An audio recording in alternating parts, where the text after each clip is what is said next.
In 1856, a woman who couldn't read or write created a navigation system so sophisticated that it guided over 200 people to freedom across 4 states. The slaveholders who hunted them never understood how illiterate field workers were finding their way through wilderness they had never seen, following routes they couldn't possibly know. The answer was hiding in plain sight. It was in the songs.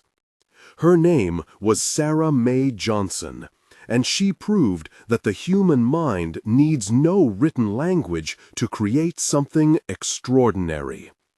If stories of hidden genius and impossible survival move you, subscribe to this channel and hit the notification bell.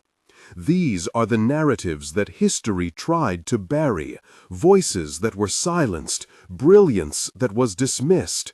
We're bringing them back. You won't want to miss what comes next. This is the story of a woman who turned melody into map, rhythm into route, and faith into freedom. And the system that thought it owned her never heard a single word of what she was really saying. The Thornwood Plantation occupied 1,200 acres along the Roanoke River in Halifax County, North Carolina.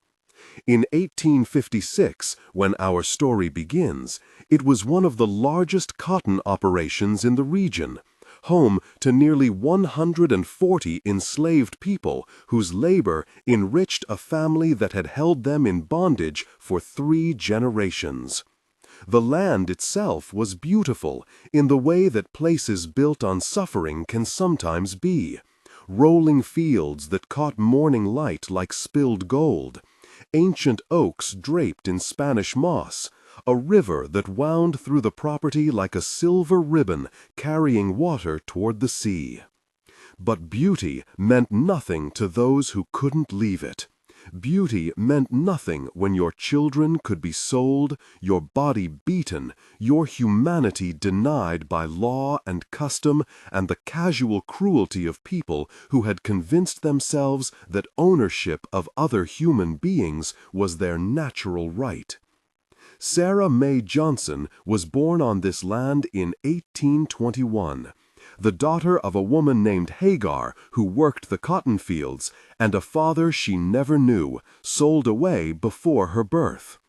Her earliest memories were of her mother's voice, singing songs that seemed to come from somewhere deeper than the throat, songs that carried rhythms Sarah Mae would later recognize as African, though she had no word for them then.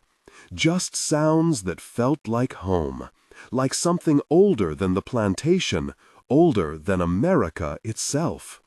Mama sang like she was talking to someone far away, Sarah Mae would later tell those who asked about her gift. Like the songs were letters she was sending across water to people who couldn't write back.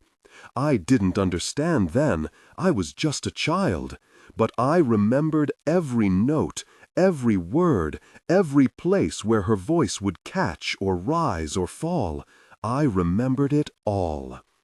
By the time Sarah Mae was 6 years old, she was working. Small tasks at first, carrying water to field workers, chasing birds from seedlings, collecting eggs from the chicken house. By 8, she was in the fields herself. Her small fingers learning to pick cotton with the speed and precision that the overseer's whip demanded. By 12, she was a full field hand, working from before sunrise until after dark during harvest season. Her back bent, her hands bleeding, her spirit somehow unbroken. What set Sarah Mae apart wasn't visible to those who watched her.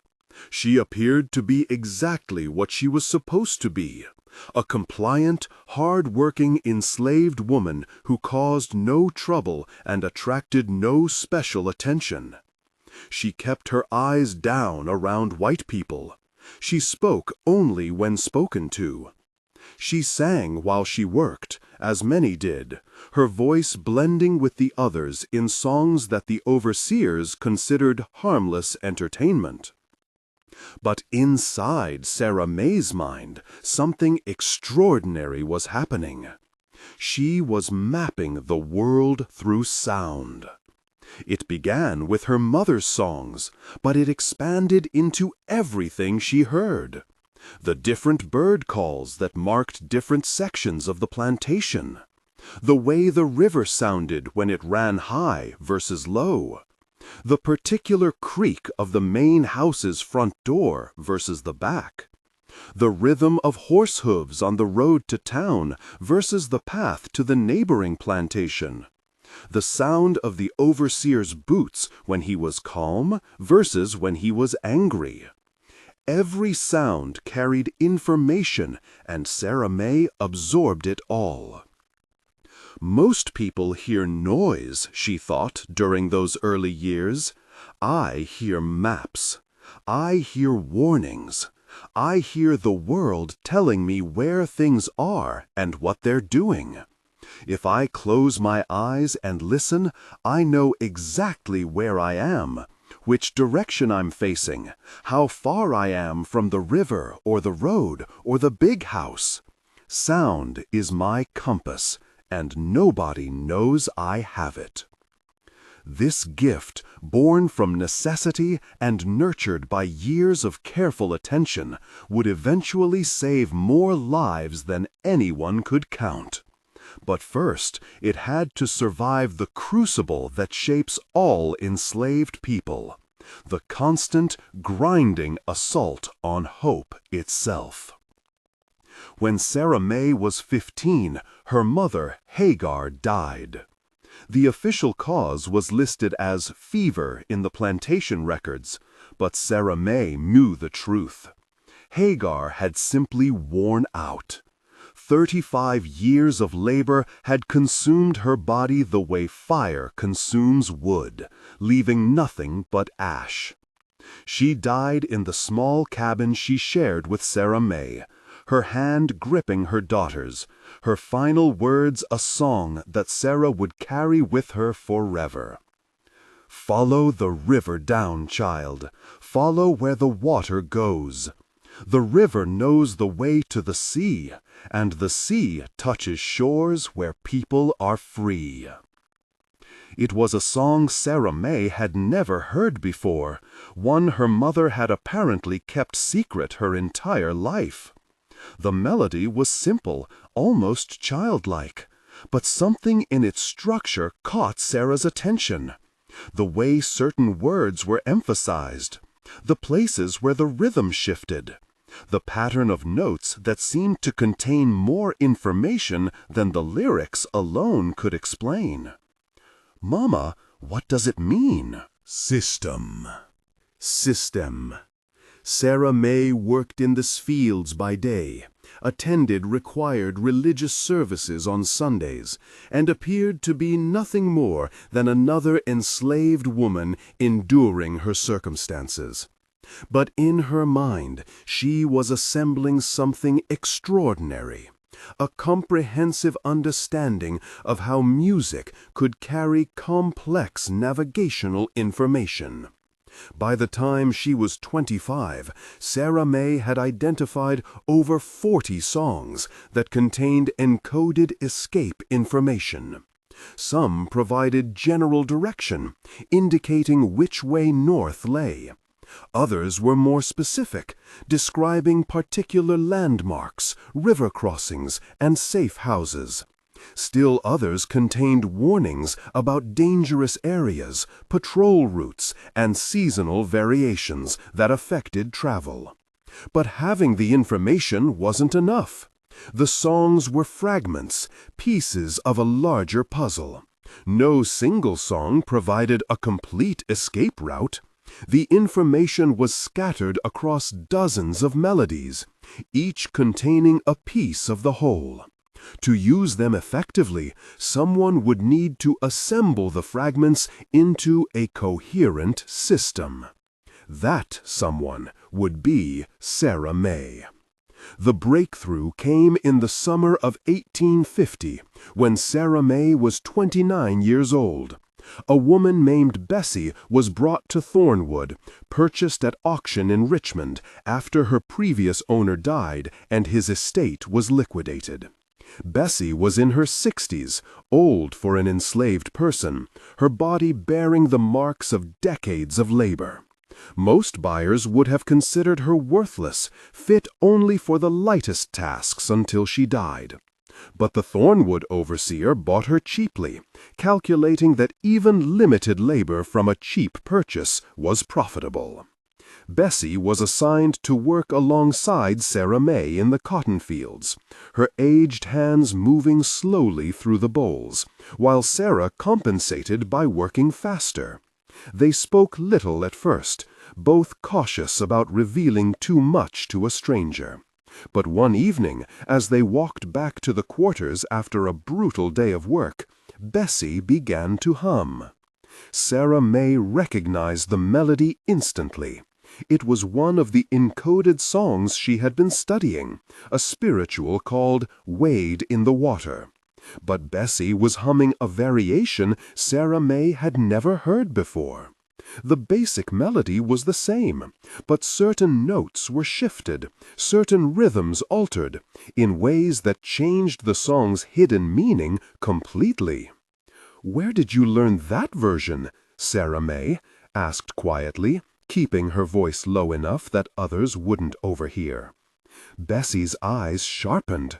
For a long moment she studied Sarah May with an intensity that belied her aged, tired appearance. "You hear the difference," she said finally. It wasn't a question. "I hear everything. The songs carry more than words. I've been trying to understand the system for years. But there are gaps, places where the information stops. Your version fills in something I've been missing." Bessie was silent for the rest of the walk. But that night, after darkness had fallen and the overseers had retreated to their quarters, she came to Sarah May's cabin. "I need to know I can trust you," Bessie said, her voice barely audible. "What I'm about to tell you could get us both killed, not just whipped, killed, slowly, as an example to others." "You can trust me," Sarah May said. "I've been keeping these secrets since my mother died. I've never told anyone what I know about the songs." "Your mother taught you." "Some of it. The rest I figured out on my own. But I'm missing pieces. The songs give fragments of routes, but I can't assemble them into something complete. I know there's a system, a way they all fit together, but I can't see it." Bessie nodded slowly. "That's because the system isn't in any one place. It's spread across communities, across plantations, across states. Different people hold different pieces. They pass them down through families, through songs taught to children who don't understand what they're learning. Most people who know the songs don't know what they really mean.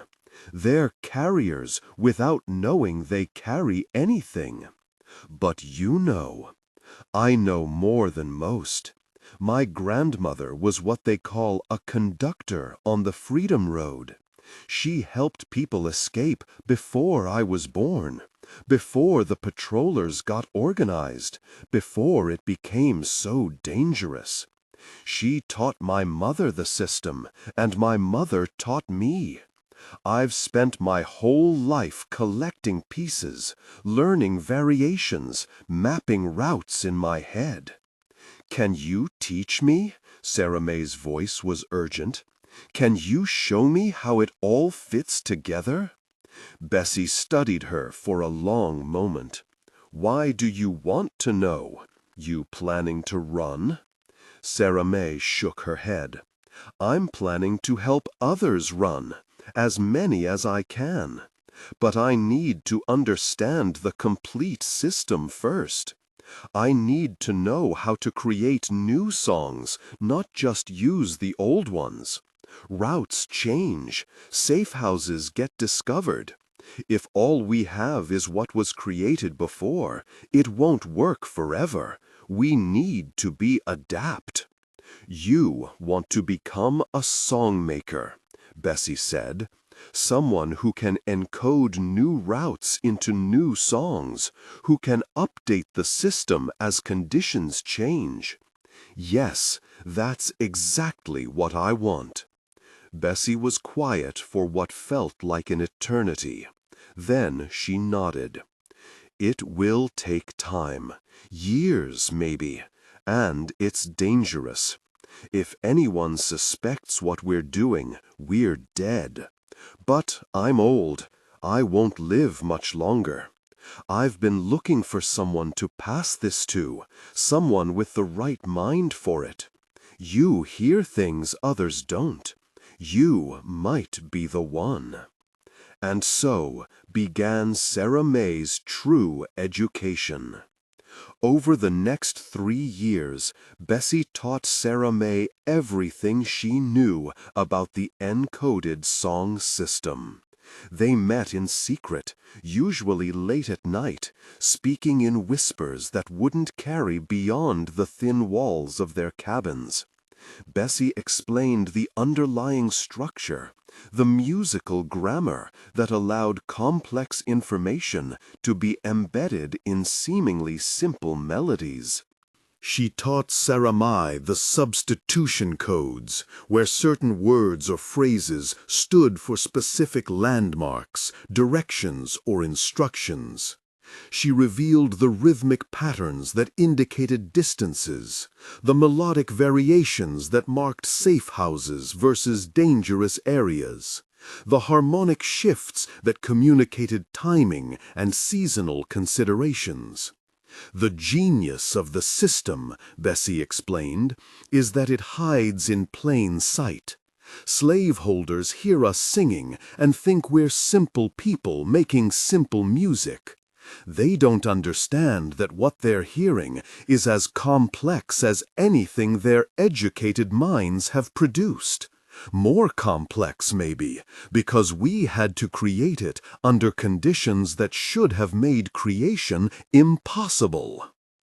Sarah May absorbed everything, her extraordinary memory preserving every lesson perfectly. But she didn't just memorize. She analyzed, questioned, experimented. She began to see patterns that Bessie hadn't explicitly taught her, connections between different songs that revealed larger structural principles. "You're right," Bessie said when Sarah May shared some of these insights. "I never thought of it that way, but you're right. The songs aren't just individual maps, they're a language. And like any language, they follow rules that allow infinite combination. Once you understand the grammar, you can create new sentences, new songs, new roots." Sarah May's breakthrough came in the spring of 1853. She had been working on a problem that had frustrated her for months: how to encode a route through an area where no existing songs provided guidance. The terrain was difficult, the patrol routes unpredictable, and the safe houses scattered in ways that didn't match any familiar pattern. Traditional approaches would have required creating entirely new songs, teaching them to everyone who might use the route, and hoping that the new material wouldn't attract attention as something different from the established repertoire. This was dangerous. New songs raised questions. New songs got people curious. New songs could get people killed. But Sarah May realized there was another way. "We don't need new songs," she told Bessie one night, her voice trembling with excitement. "We can use the old songs, but change how they fit together. The grammar allows for it. If you sing "Wade in the Water" followed by "Swing Low, Sweet Chariot" with a specific transition, it creates a combined meaning that neither song has alone. The sequence itself becomes the message. Bessie stared at her. You're saying the order matters. The way songs are arranged in a sequence carries information beyond what the individual songs contain. Exactly. And it gets better. The transition between songs, how you move from one to the next, that can carry information too. A quick transition versus a slow one. An overlapping join versus a pause. These are additional variables we can use. The system isn't just a collection of map songs. It's a language with syntax. System. It could become a river of freedom flowing beneath the surface of the slave system, invisible to those who held power, available to anyone desperate enough to follow its current. But Sarah May also understood the dangers. If slaveholders ever discovered what the songs really contained, the consequences would be catastrophic. Not just for her, but for every enslaved person who sang spirituals, who knew traditional songs, who carried the culture forward. The entire tradition would become suspect. The small freedom that music provided, the ability to sing together, to maintain community through shared sound, would be taken away. She had to be careful. She had to be strategic. She had to expand the system slowly, selectively, ensuring that only trustworthy people learned its true nature. Over the following months, Sarah May refined her approach.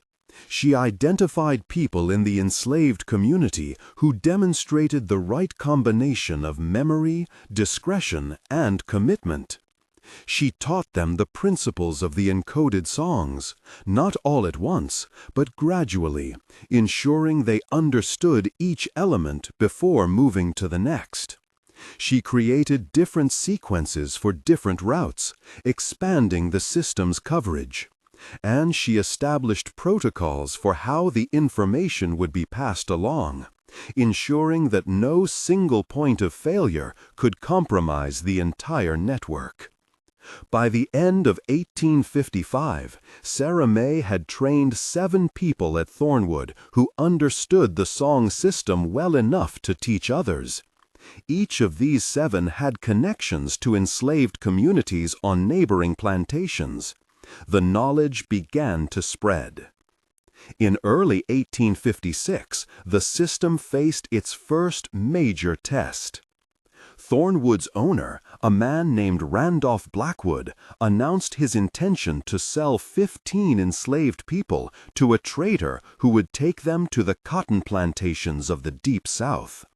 The list included 3 of the people Sarah May had trained, as well as several children and a nursing mother.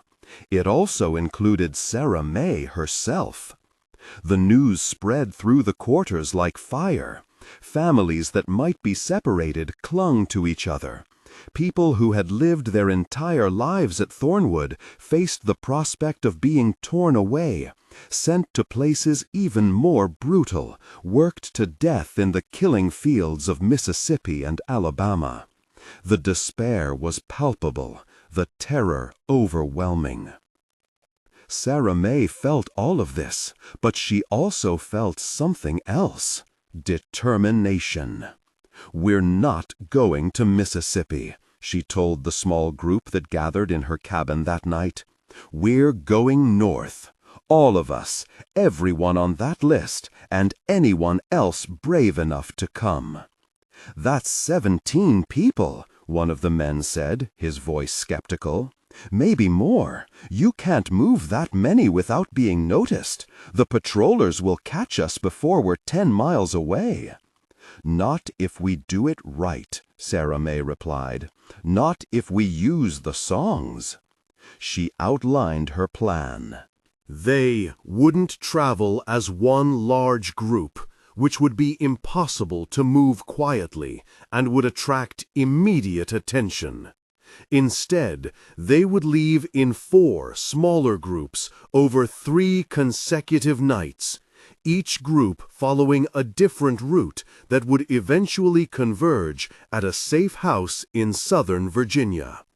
The routes were carefully chosen to minimize overlap, reducing the chance that patrols alerted by one group would intercept another. Each group would have at least one person who knew the encoded songs. That person would lead, using the musical navigation to guide them through terrain none had seen before. The others would simply follow, trusting the songs to show the way. "What about the people who aren't trained?" someone asked. "They can't use the songs on their own." "They don't need to use them alone. The trained leaders will interpret for them. The songs will tell the leaders what to do, and the leaders will tell the others. It's how the system was designed to work. Not everyone needs to understand the full code. They just need to trust those who do." The escape was set for 3 nights hence, immediately before the slave trader was scheduled to arrive. The timing was tight, but the alternative, being sold into the brutal Cotton Kingdom, was worse than any risk. Sarah May spent the intervening days in frantic preparation. She reviewed each route sequence with the group leaders, ensuring they had memorized every song and understood every encoded instruction. She arranged signals that would allow the groups to know if another group had been compromised, so they could adjust their routes accordingly. She gathered supplies that could be hidden in clothing or carried without arousing suspicion: food, small knives, medicinal herbs. And she prayed. Not to the God of the slaveholders, who had been used to justify every cruelty, but to something older and deeper, to the spirits of her mother and grandmother, to the African ancestors whose songs had carried across the ocean and evolved into the system she now wielded, to whatever force of justice existed in a universe that had allowed such suffering to persist for so long. "If there's any righteousness in this world," she whispered into the darkness, "let it guide us now. Let the songs be true. Let my people reach freedom." The first group left on a Wednesday night, 4 people, including the nursing mother and her infant. They slipped away during the brief window between the overseer's final rounds and the rising of the moon, moving into the woods that bordered the plantation's western edge. Their leader, a woman named Martha, knew the song sequence that would take them through the first leg of the journey, across the county line into a region where a free black farmer maintained a safe house disguised as a root cellar. Sarah May watched them disappear into the trees, her heart hammering. Then she returned to her cabin and waited. The second group left Thursday night. The third group, including 3 of the children, left Friday. Sarah May was part of the 4th and final group, 5 people who would take the most dangerous route, one that passed closest to the main roads, but offered the fastest passage to Virginia. They left at midnight on Saturday, just hours before the slave trader was due to arrive. By dawn, Randolph Blackwood would discover that 17 of his enslaved people had vanished simultaneously. The alarm would go out. Patrols would mobilize. Every slaveholder in the county would be watching for runaways. But by dawn, if everything went according to plan, all 4 groups would be beyond the county line, following divergent paths that would make coordinated pursuit impossible. Sarah May led her group through the woods, the song sequences playing in her mind like an internal compass. The first song, Wade in the Water, told her to follow the stream that ran west from the plantation, staying in the water to hide their scent from tracking dogs. The transition to Steal Away indicated a turn to the north after passing a lightning-struck oak, a landmark described in the song's rhythmic emphasis on the word home. The night was dark, the terrain treacherous, but Sarah May moved with confidence born from years of preparation. Every sound confirmed her location: the distant rush of the Roanoke to the east, the particular way wind moved through different types of trees, the calls of night birds that varied predictably across the landscape. She was reading the world through her ears, translating sound into direction, music into movement. Her group traveled 12 miles that first night, reaching a hiding spot described in the third song just as dawn began to lighten the eastern sky. They concealed themselves in a dense thicket, sharing the small amount of food they had carried, sleeping in shifts while one person kept watch. The next night, they continued, and the next, and the next. The songs never failed. Every landmark appeared where the music said it would. Every safe house was exactly where the rhythmic patterns indicated. Every dangerous area could be avoided by following the melodic variations that warned of patrols and hostile territory. On the fifth night, Sarah May's group crossed into Virginia. On the seventh, they reached the convergence point where all 4 groups were supposed to reunite. And there, waiting in the cellar of a Quaker farmhouse, were the other 16 people who had fled Thornwood with her. Everyone had made it. Everyone. Martha was crying, clutching her infant to her chest. The children were exhausted but alive, their eyes wide with wonder at what they had accomplished. The men were shaking hands, embracing, speaking in hushed voices about the impossibility of what had just happened. The songs worked, Martha said to Sarah May, her voice breaking. Every word you taught me, every note, it all worked. I couldn't see where we were going. I didn't know this land. But the songs knew. They guided us like they could see when we couldn't. Sarah May embraced her, fighting back her own tears. The songs carry the knowledge of everyone who came before us, she said. Our mothers and grandmothers, the people who first encoded this information, the conductors who refined it over generations. We're not just using their system, we're carrying them with us. They're guiding us still. The journey north continued for another 3 weeks. Sarah May's expanded group moved more slowly now, careful to avoid attracting attention as a large party of black travelers. They split and recombined according to circumstances, used different songs for different legs of the journey, adapted constantly to changing conditions. Sarah May created new song sequences on the fly, encoding routes she had never planned, responding to obstacles and opportunities that couldn't have been anticipated. Her mind worked faster than she had known it could, synthesizing information, generating musical patterns, transmitting guidance to people who trusted her completely.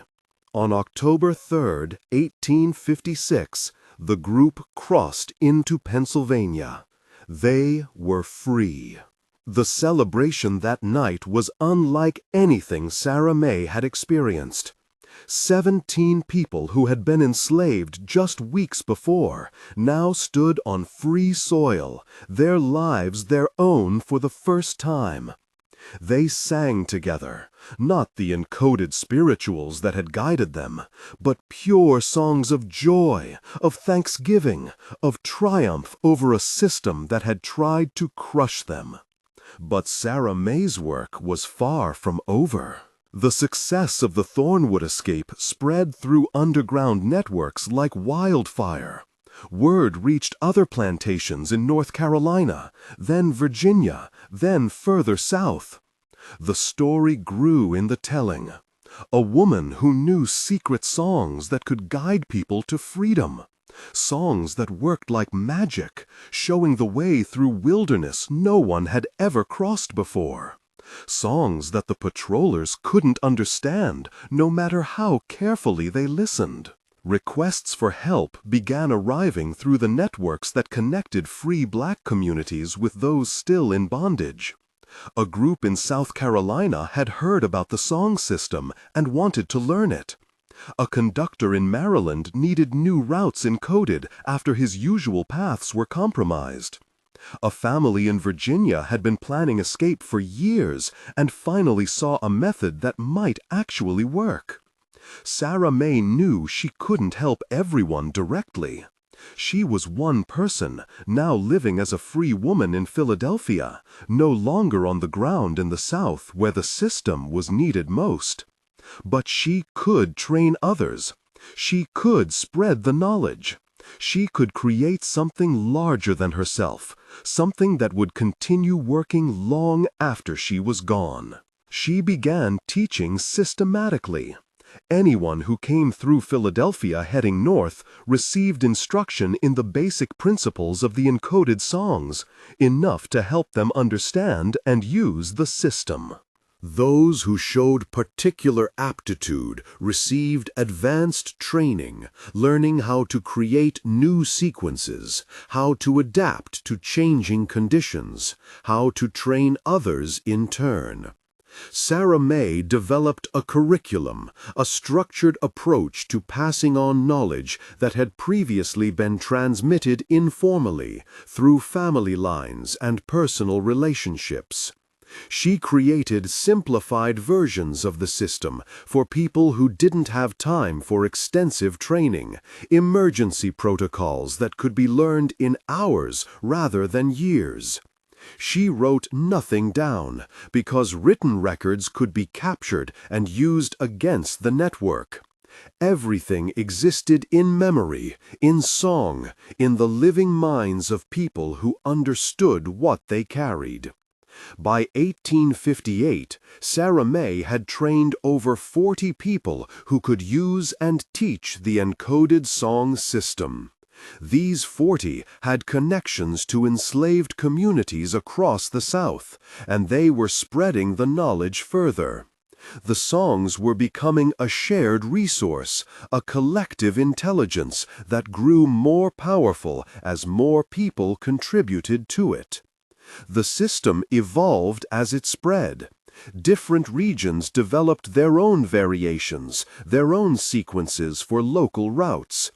People discovered new ways to encode information, new musical elements that could carry additional meaning. The grammar that Sarah May had identified as the system's core became richer, more expressive, capable of communicating nuances that the original songs had never anticipated. Sarah May collected these innovations, incorporating the best of them into her teaching.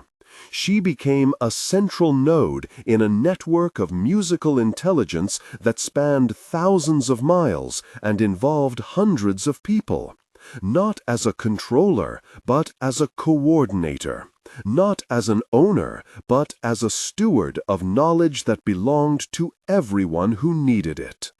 The numbers told the story.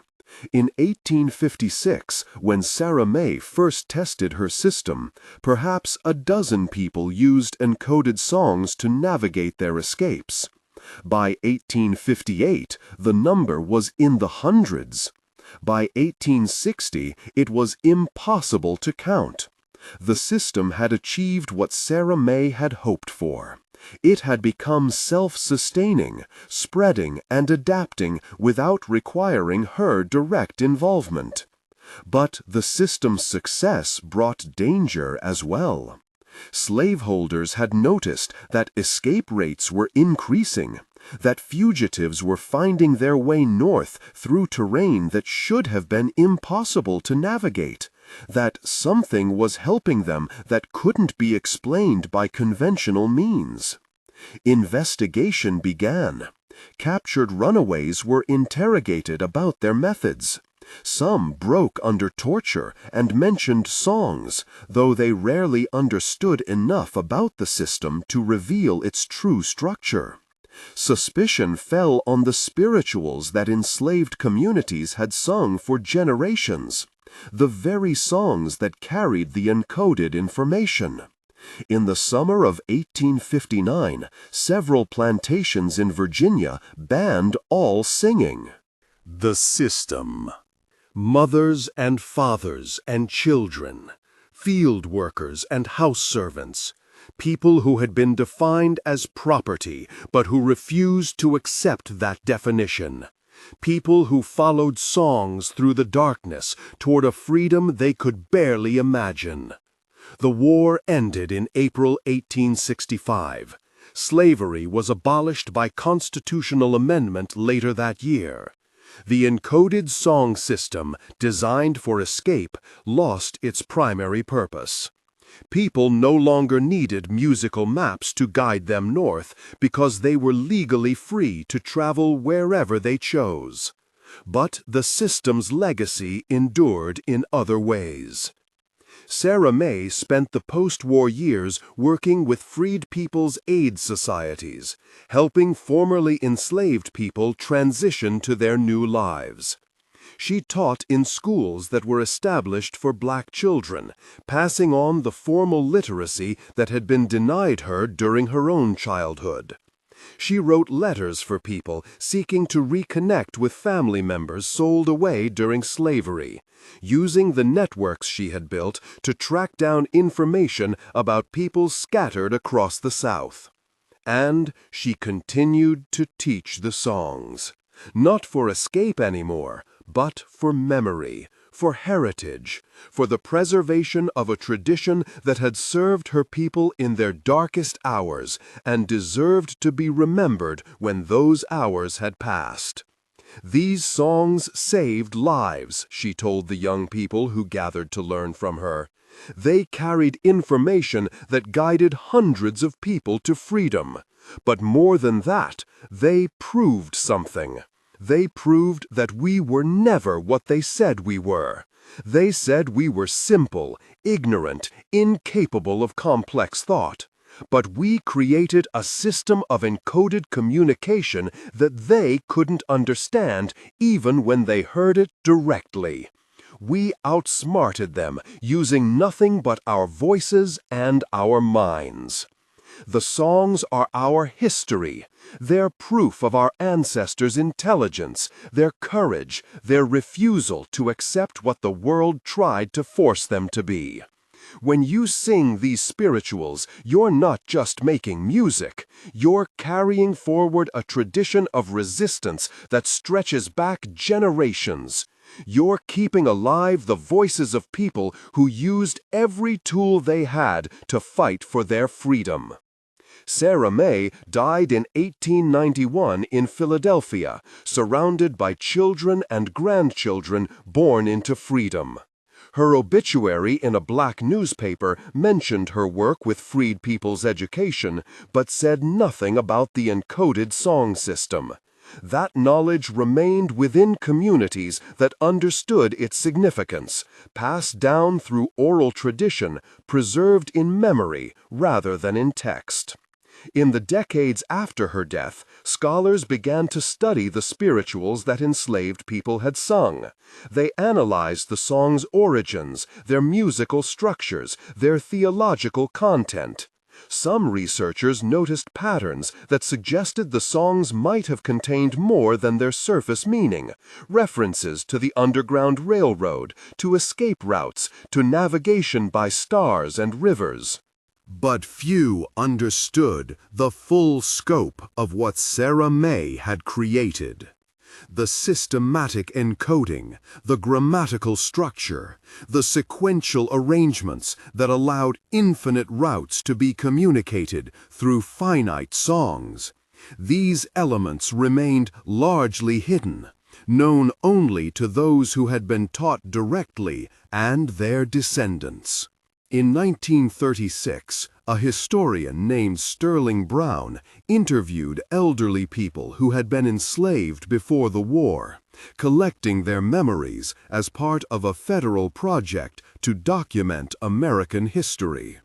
One woman, who identified herself only as Martha, described a song system that had guided her escape from North Carolina in 1856. There was a woman, Martha said, her voice aged but clear. She knew songs that told you where to go.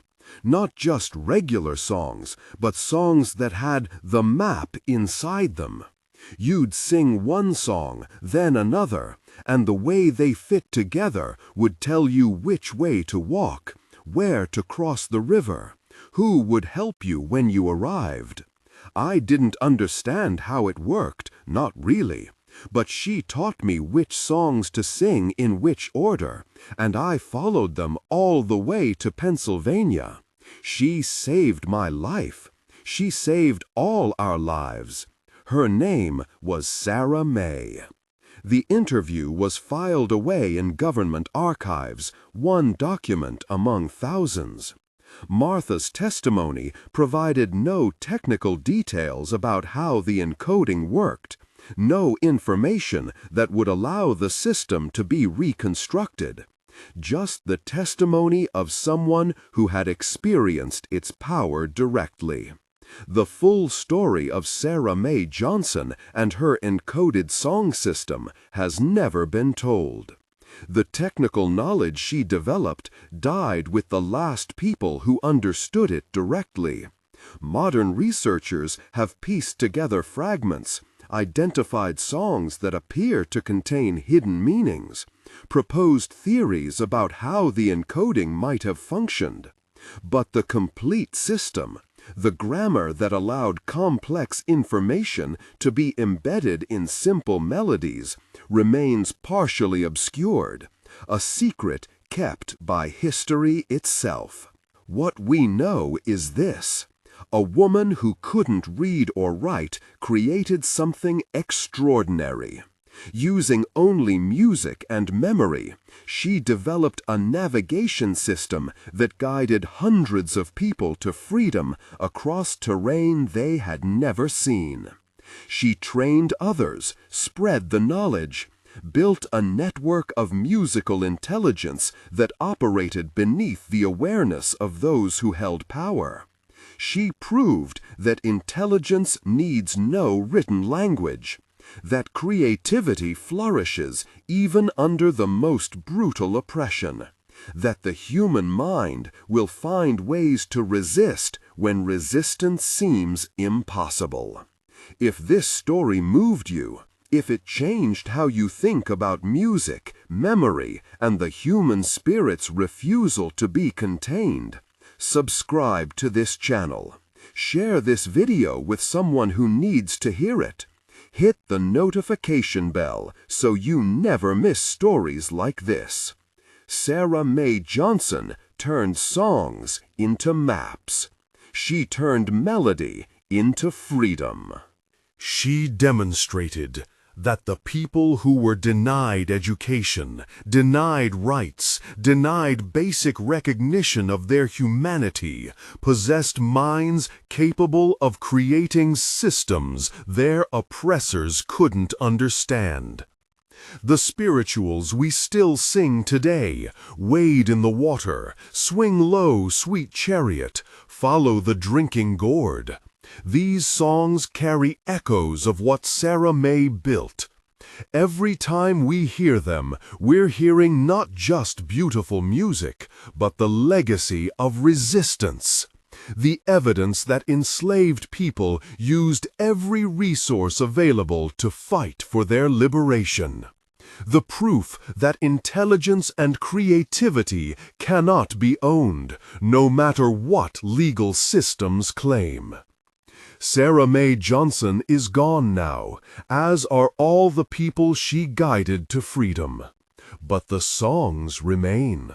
They're sung in churches and concert halls, in schools and community gatherings, by people who may not know their full history, but who feel something in the music that goes beyond words. That feeling is Sarah Mae's legacy. The sense that these songs contain multitudes, that they speak to something deeper than their surface meaning, that they connect us to ancestors who refused to surrender their humanity even when every institution in their world conspired to strip it away. Remember her. Remember all of them. Remember that the people history tried to silence found ways to speak that their oppressors never understood. Remember that music can carry more than melody, that song can guide us home even through the darkest night. Sarah Mae Johnson turned secret songs into an escape map. And her voice still echoes, showing the way to anyone who knows how to listen. Until next time. The songs she taught are still sung today. Listen carefully next time you hear a spiritual. Listen for the patterns, the emphases, the places where the rhythm shifts or the melody rises. Listen for the map hidden in the music. You might not be able to decode what you hear.